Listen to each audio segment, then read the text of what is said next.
In today's episode, I'm going to show you around Gliwice.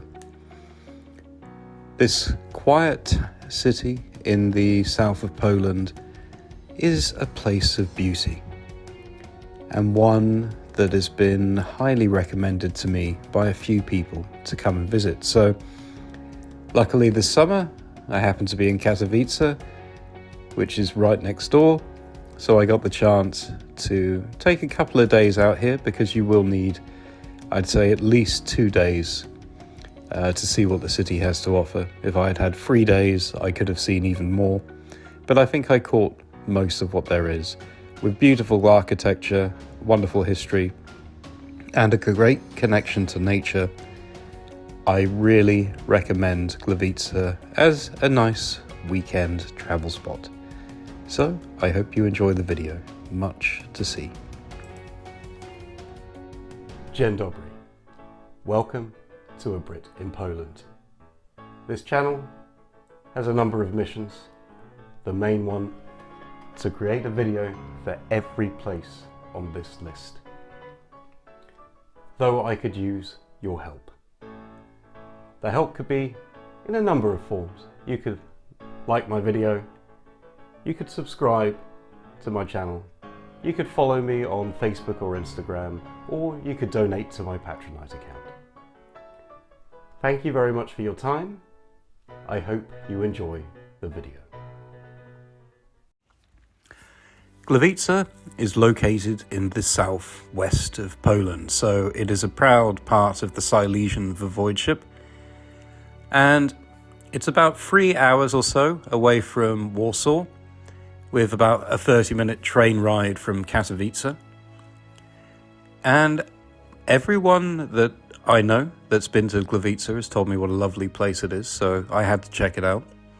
And in this video, we're going to talk about what there is to see there, give you a bit of an insight into the city, but we're going to start with the history. So the city itself was founded in around 1276. By 1289, it was ruled by Wenceslaus II, who was the ruler of Bohemia and Poland. In 1348, it was handed over to the Czech crown. And in the 14th century, it became the capital of the Gliwice Duchy and was ruled by the Piast Prince Sajomovic. In the 15th century, the defensive walls were constructed around the city. And by the 16th century, it was handed over to Austria.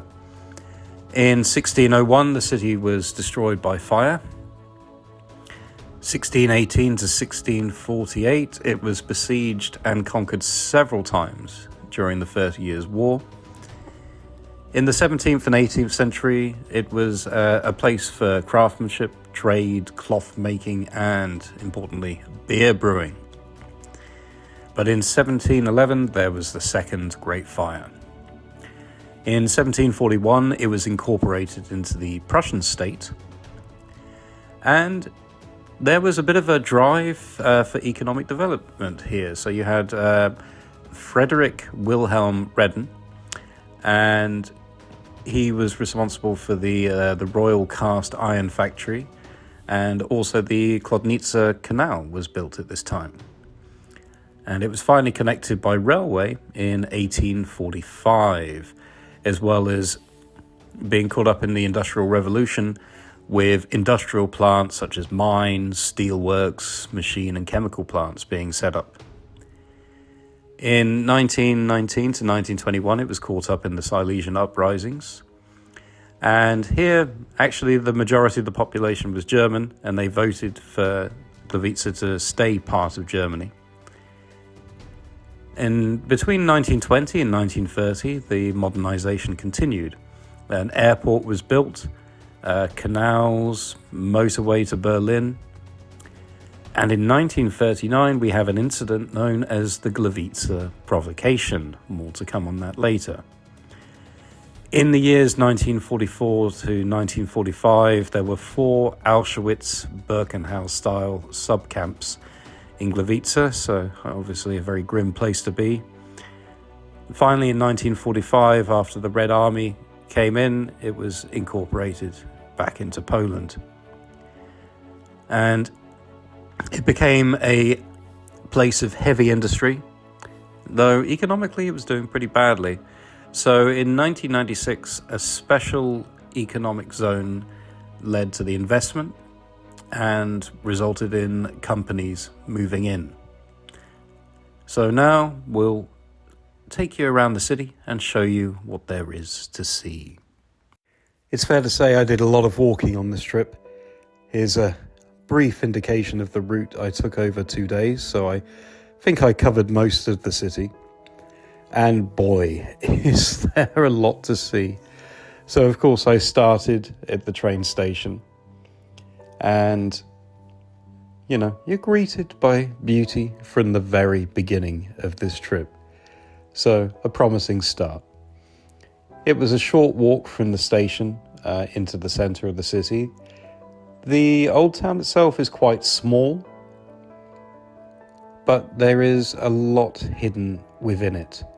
This is the main square, or the Rheineck, and you can see the old town hall, which was first erected in the 13th century as a wooden structure, and the current building dates to the 19th or 20th century.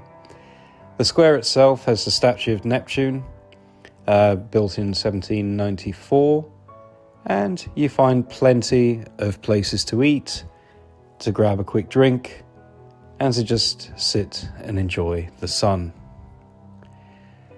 There are a lot of beautiful buildings dotted around, and you can't help but marvel. But first, I'm going to take you to the Villa Caro.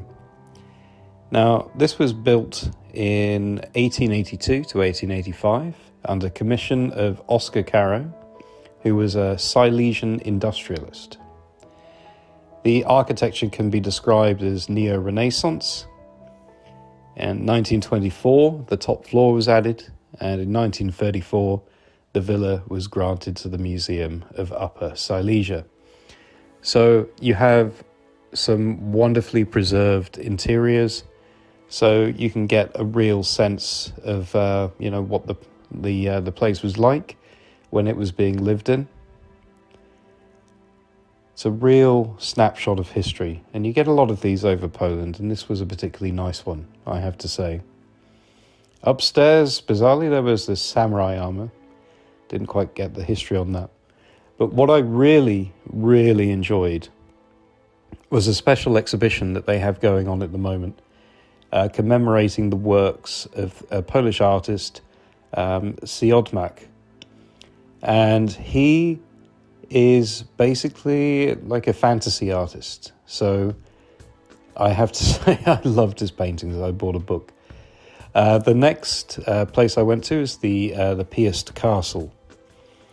And this was, a pretty cool building. It was actually part of the defensive walls, and it was all kinds of things, such as an arsenal, a prison, a grange, a warehouse, and is now the History Museum of Gliwice. And it actually dates back to the 16th century and was made in the Gothic style.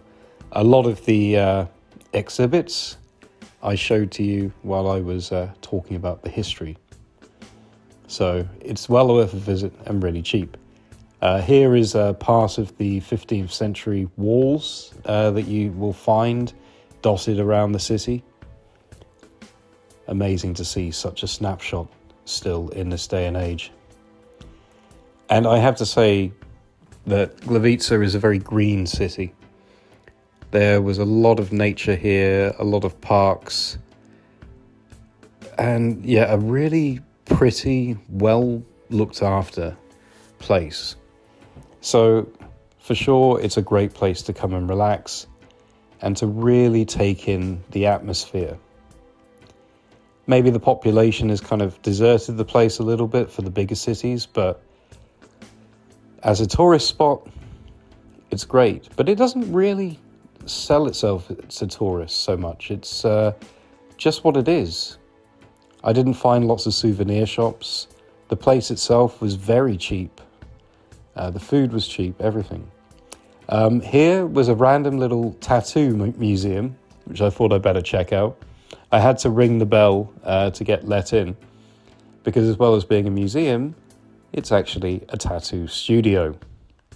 And there was some guy being tattooed literally while I was waiting in the reception. And it's a fun little place. It was only about 6 lotties to go around. And yeah, it's worth a visit, certainly. It's certainly a little oddity, a little quirky, and interesting at the same time. I really do love the architecture that the city has. Everywhere you went, there were amazing buildings. It was really a sight to behold. Every corner I turned, there was just another little thing to find, another little park, another little green space. Really, it was quite exceptional. And yeah, I have to say, I would really recommend coming here. I need to say more, but this is a fantastic place, I have to say. But unfortunately, there is a bit of a grim side. So you have this old radio tower that is actually from 1935. It's about 111 meters, which means it's like the tallest structure of its type, basically, I think pretty much worldwide. And it's surrounded by this kind of memorial park. And the relevance of this is it's linked to the Gliwice provocation. Because in 1939, basically the Germans faked a Polish attack on this radio tower, and they used that as provocation to invade Poland and therefore start World War II. The first victim, Franciszek Honiuk, was a Silesian Polish patriot and an activist of the Union of the Poles in Germany, and he was actually shot in the transistor building. So he was the first victim of World War II.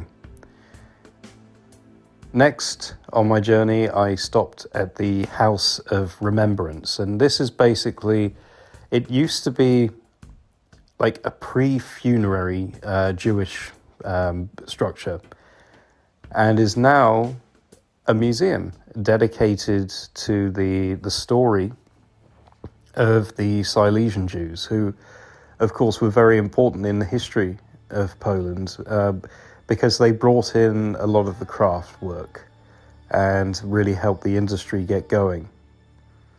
Unfortunately, as we know, in World War II, these were basically ethnically cleansed. I took a stop over to the cultural park because, well, who doesn't want to see a nice park? I didn't exactly see a lot of culture there, but it was a very relaxing place. It's basically like a small forest with a few well laid out paths. There was this random structure, which is like one of these kind of sound walls. So people were walking around this listening to water dripping down. And I think it's one of these things that's meant to be kind of healing and soothing. So it was a fun little place. And there was this tree in the middle of a roundabout, which was kind of noted. I'm guessing maybe the tree is quite old, given the size. And while we're on the theme of parks, let's go to the Palm House. And this structure, as well as looking quite impressive, dates back to 1880. Of course, it's had a few modifications since then. And it's now a place basically for tropical plants. As you can see, you've got a lot of succulents here. There are about 4 different enclosures full of different plants to see. A nice cafe as well to stop by. And at the end of it, you had an aquarium. It's not the biggest aquarium in the world, but it was a pleasant little distraction at the end. And this place has just reopened. Gliwice also is quite sporty. You have a few stadiums here. This one near the cultural park also had this old tower, which I'm guessing is like a water tower. And you have the pretty new and very fancy main stadium of Gliwice, used for sporting events, music events. really stands out on the landscape when you get to it. And next to that, you had another park. Yeah, you have park after park in this city, but I'm not complaining. Each one had its own unique character, and this one had a little couple of rivers running through it, which I think, I have to admit, I love when I see a bit of water running through a city. And now we're going to talk about John Bayldon. So here is the metallurgist's cemetery. And John Bayldon's grave is one of the main sites here. And he was a Scottish-born industrialist, coming from Larbert in Scotland. And he was actually the technical advisor for the construction of the Royal Iron Foundry in 1796. And his tombstone, ironically, was cast in this factory that we're coming to now. So the artistic casting department is actually housed in the previous coal mine for Gliwice, and the building was constructed in 1912 to 1914, designed by Eli and George Zillman. And this factory was responsible for arms, munitions, steam engine parts, bridge parts, ornaments, jewellery, everything. And the monuments produced in this factory can be seen all over Europe, all over Poland, and all over America. And we're going to go back into the city now. Just give you a few more sights. Oh, I took so many videos of this trip, but I couldn't include them all for the sheer sake of length of time. But I really wanted to just show you some of the highlights of what I saw on my journey. Oh, a craft beer place that I really wish I'd been able to get to. Now this is St. Anne's Church, and it's quite an impressive place. It stands out for miles, and it dates back to the 15th century, would you believe, in the Baroque style. It's had a bit of reconstruction over the years. I think the main tower has changed a bit, and you have a lovely interior, as you would expect from the majority of Polish churches here. But the cool thing about this is you can go to the roof, but only on very specific times, which are basically 4 and 5 o'clock, I think, on a Saturday and Sunday. And the reason for that is you were given a special guided tour. Sadly for me, it was all in Polish. I tried to pick up what I could, and there are a lot of steps. But you get to see some of the kind of relics along the way. And then at the top, you're greeted with this wonderful panoramic view of the city itself. So, it was worth it for the trip, this alone. It was only 10 zloty to go up there, but you do need to allow about an hour for this trip because the chap likes to talk. I think he's telling you a lot about the history of Gliwice as well as the church itself. But certainly there were quite a few churches. This was the St. Peter's and Paul's Cathedral, which sadly I couldn't go inside. It was closed up, but still impressive on the landscape. And there are quite a few other churches dotted around. Sadly, a lot of the historical places in the guidebook I couldn't really get to because I didn't have enough time, and they were in a bit of a remote part of the city, and it would have required a good walk to get there. So they're the sort of thing I would have done if I'd had a third day. But for sure, I was able to capture some pretty nice churches as I went. So I hope you've enjoyed this little snapshot of Gliwice. In a way, I feel I could say a lot more about this city, but nobody wants to watch videos which are too long these days. So I really hope you've learned a bit, perhaps got a bit of inspiration to come and visit. It's pretty affordable place to be. It's quite easy to get to by rail. And there's a fair bit of history and variety here. So you'll enjoy yourself for a good few days. So thank you very much. Please like and subscribe, and feel free to check out the website. Do zobaczenia.